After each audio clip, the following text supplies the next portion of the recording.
हर तरफ हंगामा है बरपा, लगता है मासूमों की आवाज कुचलने की कोशिश हो रही है। हमारे सदन में सिर्फ हंगामा ही हो रहा है, वो पक्ष हो या विपक्ष हो, दोनों के द्वारा सिर्फ हंगामा ही हो रहा है। कोई भी बिल पास नहीं हुआ, कोई भी बिल पे चर्चा नहीं हुई अभी तक। विपक्ष कह रहा है कि इसके लिए जो रूलिंग पार्टी है वो जिम्मेदार है, और रूलिंग पार्टी कह रही है कि विपक्ष है वो हंगामा मचा रही है, जिसकी तरफ से सदन की कार्यवाही नहीं चल रही। अब जैसे ही लोकसभा और राज्यसभा के स्पीकर आते हैं पार्लियामेंट में, वैसे ही हंगामा चालू हो जाता है, और दोनों तरफ से हंगामा होता है, पक्ष के तरफ से भी और विपक्ष के तरफ से भी।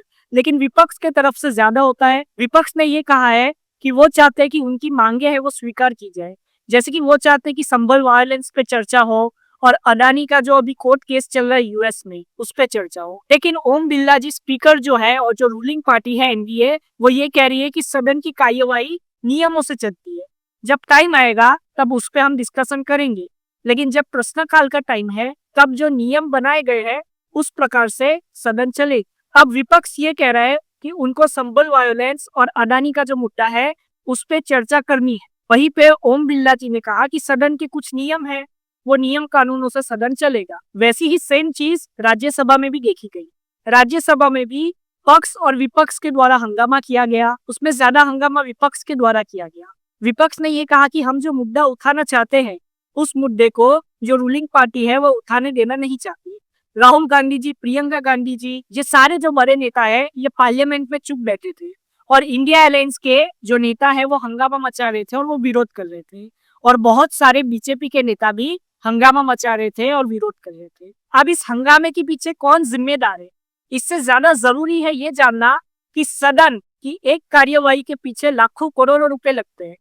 अगर हम ऐसे ही हंगामा मचा के सदन की कार्यवाही को सिर्फ स्थगित करते रहे तो क्या असल मुद्दों पे बात हो पाएगी, जिसलिए सदन हमारा बना है, लोकसभा राज्यसभा, ताकि जो देश के इम्पोर्टेंट मुद्दे हैं उस पे चर्चा हो।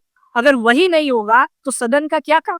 इसीलिए लोकसभा स्पीकर और राज्यसभा स्पीकर दोनों रिक्वेस्ट कर रहे हैं एमपी से कि वो अपनी जगह पे बैठे रहे और जैसे संसद अपने नियमों से चलता है वैसे चले। लेकिन जो अपोजिशन है वो रूलिंग पार्टी पे आरोप लगा रहा है, और रूलिंग पार्टी जो है वो अपोजिशन पे आरोप लगा रही है। अब कौन सच है कौन झूठ है इसका तो हमें पता नहीं, लेकिन हमें ये जानना जरूरी है अगर सदन में मुद्दे नहीं उठाए जाएंगे, सदन में चर्चा नहीं होगी, तो फिर सदन का काम क्या।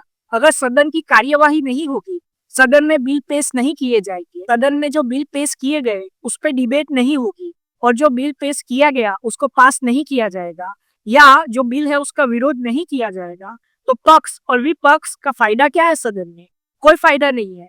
अपोजिशन को, रूलिंग पार्टी को सपोर्ट करना चाहिए सदन की कार्यवाही चलाने में, और रूलिंग पार्टी को, जो अपोजिशन है, उनकी मांगे भी एक्सेप्ट करनी चाहिए। जो मांगे एक्सेप्ट करने जैसी है वो मांगे रूलिंग पार्टी को अपोजिशन पार्टी की एक्सेप्ट करनी चाहिए, और उसी प्रकार से सदन चलता है। सदन में पक्ष की भी जरूरत है और विपक्ष की भी जरूरत है। पक्ष या विपक्ष किसी भी एक के बिना सदन अधूरा है।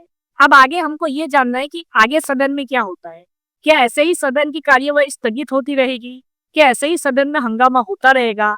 अगर ऐसा ही सदन में हंगामा होता रहा तो ये जो पार्लियामेंट का विंटर सेशन है, मुझे लगता है ये तो ऐसे ही जाएगा, कोई भी मुद्दे पे चर्चा नहीं होगी। लेकिन हर देशवासी चाहता है कि सदन में चर्चा हो, और सदन में जो असल मुद्दे हैं, बेरोजगारी, महंगाई, इस पे चर्चा हो, और किस प्रकार से हमारा देश आगे बढ़ सके इस पे चर्चा हो। हर कोई चाहता है कि हमारा देश आगे बढ़े, और अगर हमारे देश को आगे बढ़ाना है तो सदन की कार्यवाही बहुत ही जरूरी है, और सदन की कार्यवाही स्मूथली होनी चाहिए, इसका भी हमें ध्यान रखना होगा। तो हम पक्ष हो या विपक्ष हो, दोनों से यही आशा करते हैं सदन की कार्यवाही अच्छे से चलती रहे। आप अपनी राय कमेंट में जरूर बताएं। जय हिंद।